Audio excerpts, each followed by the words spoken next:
Hello, जय श्री कृष्णा, जय श्री राम, जय श्री राधे राधे, जय श्री महाकाल।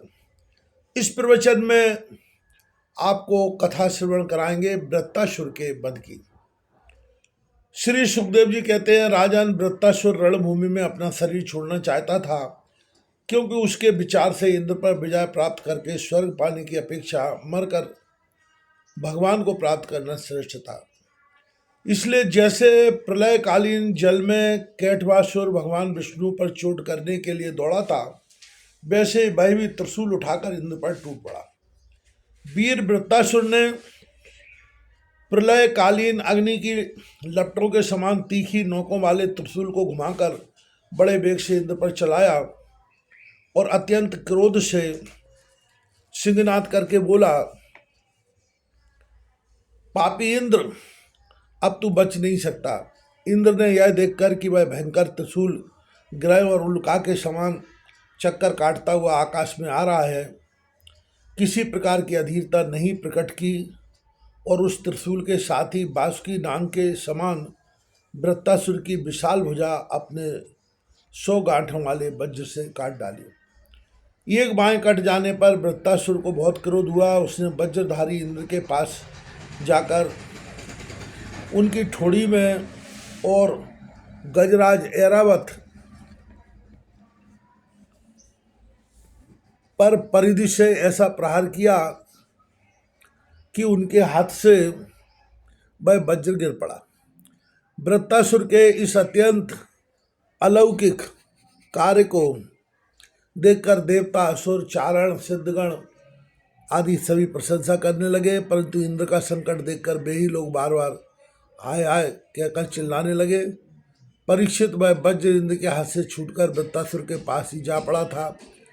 इसे लज्जित होकर इंद्र ने उसे फिर नहीं उठाया। तब वृत्तासुर ने कहा, इंद्र, तुम वज्र उठाकर अपने शत्रु को मार डालो, यह विषाद करने का समय नहीं है। देखो, सर्वत्र सनातन आदि पुरुष भगवान ही जगत की उत्पत्ति, स्थिति और प्रलय करने में समर्थ है। उनके अतिरिक्त देहाभिमानी और युद्ध के लिए उत्सुक आतताइयों को सदा ही जय नहीं मिलती। वे कभी जीतते हैं, कभी हारते हैं। ये सब लोक और लोकपाल जाल में फंसे हुए पक्षियों की भांति जिसकी अधीनता में विवश होकर चेष्टा करते हैं, वह काल ही सबकी जय पराजय का कारण है। वही काल मनुष्य के मनोबल, इंद्रिय बल, शरीर बल, प्राण, जीवन और मृत्यु के रूप में स्थित है। मनुष्य उसे न जानकर जड़ शरीर को ही जय पराजय आदि का कारण समझता है। इंद्र जैसे काठ की पुतली और यंत्र का हरिण नचाने वाले के हाथ में होते हैं, वैसे ही तुम समस्त प्राणियों को भगवान के अधीन समझो।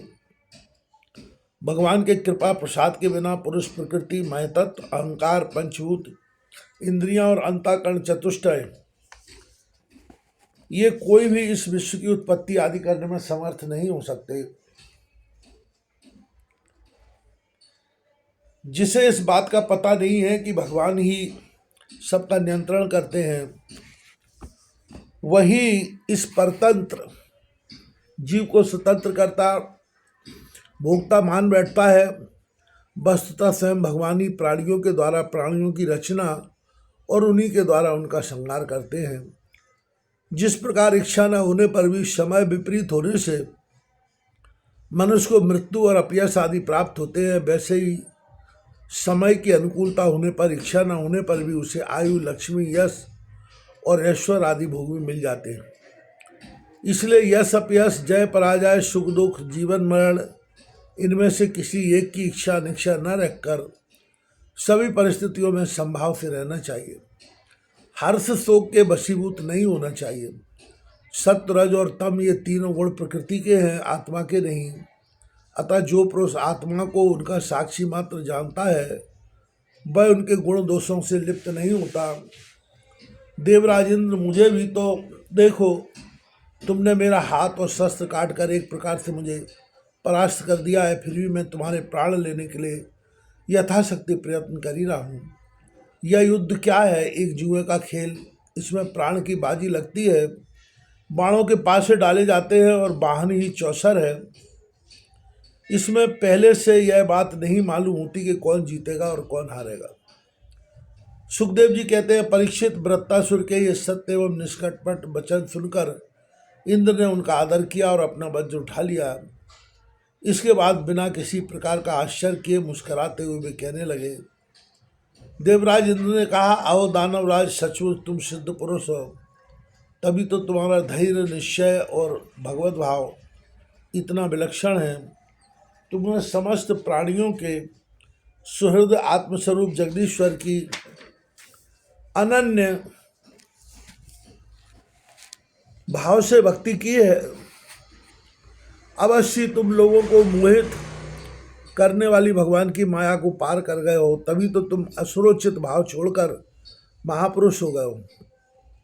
अवश्य यह बड़े आश्चर्य की बात है कि तुम रजोगुणी प्रकृति के हो, तो भी विशुद्ध सत्य स्वरूप भगवान वासुदेव में तुम्हारी बुद्धि दृढ़ता से लगी हुई है। जो परम कल्याण के स्वामी भगवान श्री हरि के चरणों में प्रेममय भक्तिभाव रखता है, उसे जगत के भोगों की क्या आवश्यकता है। जो अमृत के समुद्र में विहार कर रहा है, उसे क्षुद्र गड्ढों के जल से प्रयोजन ही क्या हो सकता है।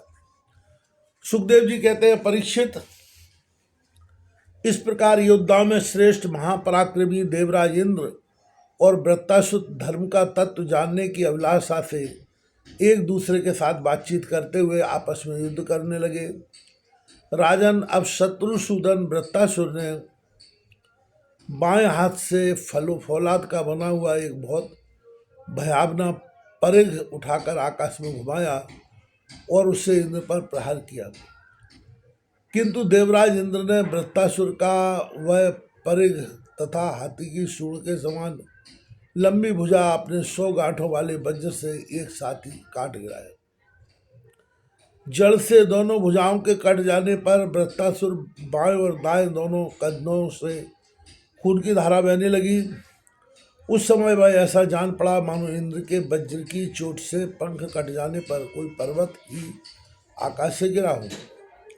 अब पैरों से चलने फिरने पर्वतराज के समान अत्यंत दीर्घकाय वृत्तासुर ने अपनी ठोड़ी को धरती से और ऊपर के होंठ को स्वर्ग से मिलाया तथा आकाश के समान गहरे मुँह, सांप के समान भयावनी जीभ एवं मृत्यु के समान कराल लाड़ों से मानो त्रिलोकी को